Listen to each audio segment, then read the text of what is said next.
Bonjour, ambiance de fête pour le 115e derby milanais de l'histoire du calcio.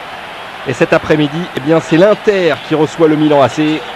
Un match traditionnel, mais vraiment attendu. Nous sommes le 1er décembre 1991, 12e journée de ce championnat. Et le Milan AC écrase pour l'instant la Serie A avec une première place et surtout 0 défaite. Voilà les face-à-face entre l'Inter et le Milan, on y reviendra. Pour l'instant, c'est l'Inter qui mène avec 43 victoires contre 33 seulement au Milan AC. On découvre cette équipe de rêve du Milan AC avec notamment eh bien, ces 3 Néerlandais qui font merveille. Gullit, Rijkaard, Van Basten. Et on voit les stars italiennes, Donadoni, Baresi. Alors, à noter que les 2 frères Baresi seront sur le terrain cet après-midi. Tassotti, Maldini, vraiment c'est une équipe de rêve avec son entraîneur Fabio Capello qui succède à Arrigo Sacchi. Première saison donc pour Fabio Capello, nouvel entraîneur dans les 2 camps. De l'autre côté, eh bien c'est pas mal non plus avec une autre triplette étrangère et non des moindres puisqu'elle est tout simplement championne du monde. C'est Klinsmann, Breme, Matthaus. Et de l'autre côté, il y a aussi des Italiens de renom comme Berti, comme Bergomi. Et le numéro 11, Davide Fontolan, qui lui aussi eh bien, vient d'être transféré. L'entraîneur, c'est Orico. Tout au long de la semaine, évidemment, dans tous les bureaux, dans toutes les entreprises, là-bas à Milan, il faut choisir son camp. Le classement, avec le Milan AC, premier, 0 défaite. C'est la seule équipe du calcio. L'Inter est 4e. Et de l'autre côté, eh bien, c'est une surprise, puisque la Sampdoria, qui semble quand même bien partie, l'équipe de Fabio Capello, voilà, le coup d'envoi a été donné. Avec un premier ballon devant, c'était pour Berti. L'écharpe qui flotte juste devant l'écran. Attention à ce ballon devant pour Marco Van Basten qui va entrer dans la surface. Van Basten qui est passé, qui va peut-être centrer ou tirer, qui peut centrer. Ah, il a été déséquilibré. Le bon retour d'Andreas Breme. Avec ce ballon chippé là-bas côté gauche, c'est bien fait. Redoublement pour Donadoni qui va rentrer dans la surface de réparation. Donadoni qui est bousculé. Que va dire Pierluigi Beretto? A priori, pas grand-chose. Ah oui, c'est pas tombé tout seul de Massaro. Il y a eu une faute sur lui. Mais alors, quelle défaite. C'était contre la Sampdoria. Qui s'est incliné 4-0. Attention à ce coup franc, deuxième poteau avec cette tête sur la barre transversale. Zenga s'en est battu. La tête de Gullit. Chaud d'alerte devant les buts de Zenga. Et Baresi qui se dégage un peu comme... Ouais. Était débarrassé de son défenseur Gullit. Et Zenga tout heureux de voir ce ballon heurter la transversale. Breme. Autre coup franc. Cette fois-ci repoussé sans trop de problème.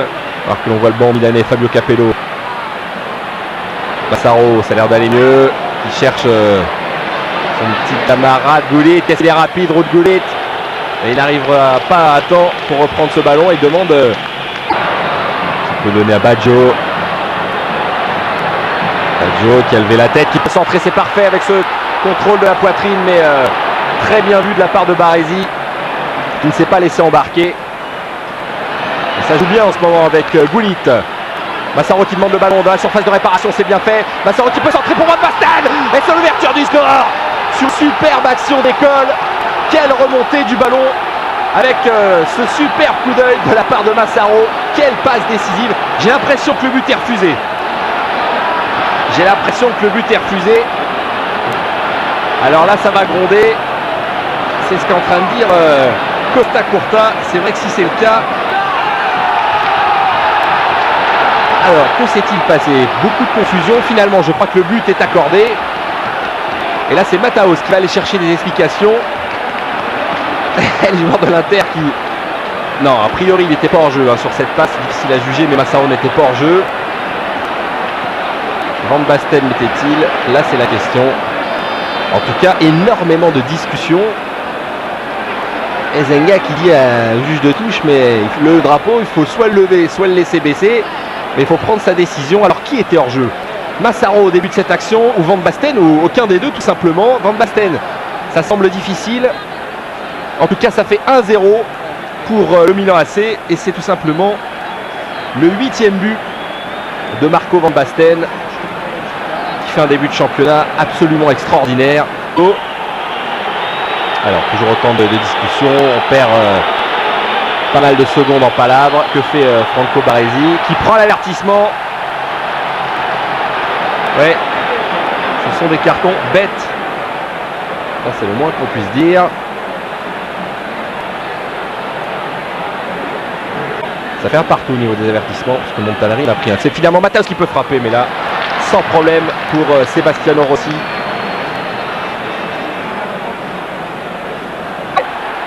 Du portier milanais, attention à ce ballon récupéré par Bergoni qui va le mettre côté droit. Matthaus qui va lever la tête, il y a du monde au centre. Au deuxième poteau, peut-être la sortie cette fois-ci de Rossi qui dégage le ballon du poing, ça va revenir. Oh, il y a du hors-jeu, il y a du hors-jeu. Sten.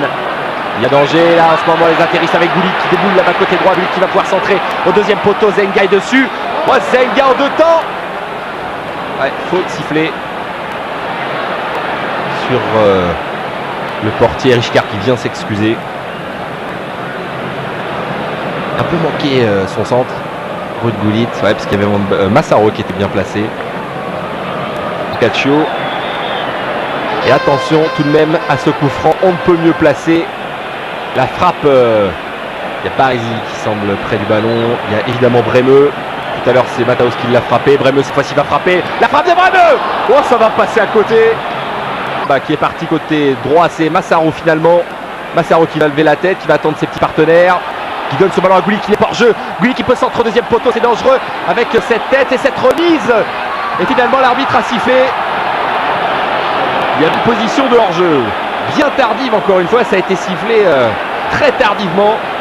Et en tout cas très bonne première mi-temps de la part de Daniele Massaro entre le Milan AC et l'Inter de Milan, appelé l'Internazionale historiquement. Et le score n'a toujours pas changé à la mi-temps, c'est bien normal. Assez lointain et cette fois-ci on va échanger les rôles côté interiste avec cette frappe de Matthaus. Oh, ça va passer vraiment très près du poteau si on revoit ça au ralenti. Rossi qui n'a pas l'air satisfait de son mur. On est passé tout près de l'égalisation. Regardez ce coup de canon de la part de Matthaus. Oh là oui, et qui a valu donc au gardien de la Squadra Azzurra de prendre un carton jaune. Le centre, finalement ballon repoussé, le danger et l'égalisation de Jürgen Klinsmann. On vous avait dit que c'était un duel de buteurs et sur ce moment de flottement, eh bien Jürgen Klinsmann lui-même marque le but de l'égalisation. C'est son premier but seulement cette saison, Jürgen Klinsmann, sur ce ballon mal repoussé Costa Curta. Eh bien l'Inter profite de ce petit moment de déconcentration du Milan AC pour égaliser. Les Zenga respire un peu mieux. Un partout, ça va relancer totalement cette partie. On a retrouvé un peu de fierté du côté des supporters de l'Inter. Et le duel top. Capello qui va replacer un peu son milieu de terrain, l'entraîneur du Milan AC qui a dû apprécier. Massaro qui met pas mal de temps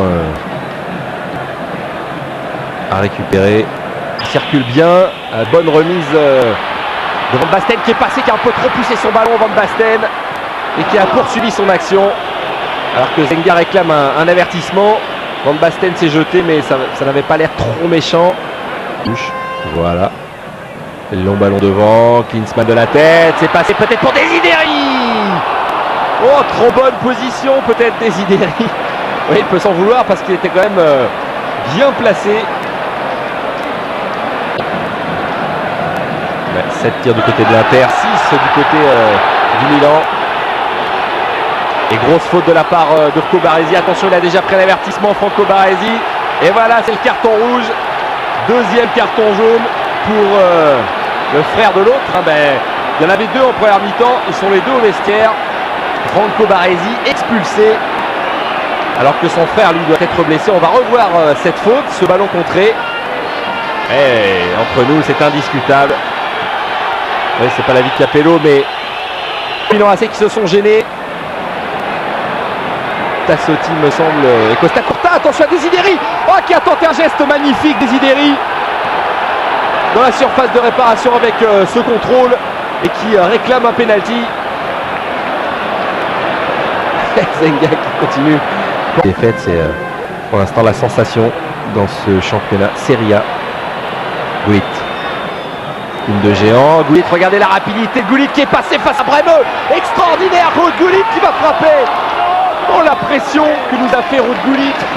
Vers Zenga, petite accolade avec Zenga, c'est un monstre ce joueur, fantastique. À la Bremeux, qui est quand même l'un des meilleurs défenseurs au monde, il a vu passer un TGV là, vraiment. Même si le mur est à bonne distance, mais le coup franc est quand même très lointain. Mataos sans force, Rossi qui dévie ce ballon. Quel coup de canon de Lothar Mataos. Et pour l'instant, eh bien, il réussit plutôt bien, puisque le Milan AC est toujours invaincu. Voilà, fin de ce match, un but partout. Le duel tant attendu Van Basten-Klinsmann eh bien, a été à la hauteur, puisque les deux joueurs ont marqué, et que le Milan AC va peut-être rester en tête de ce championnat. Ça dépend du résultat de la Juve.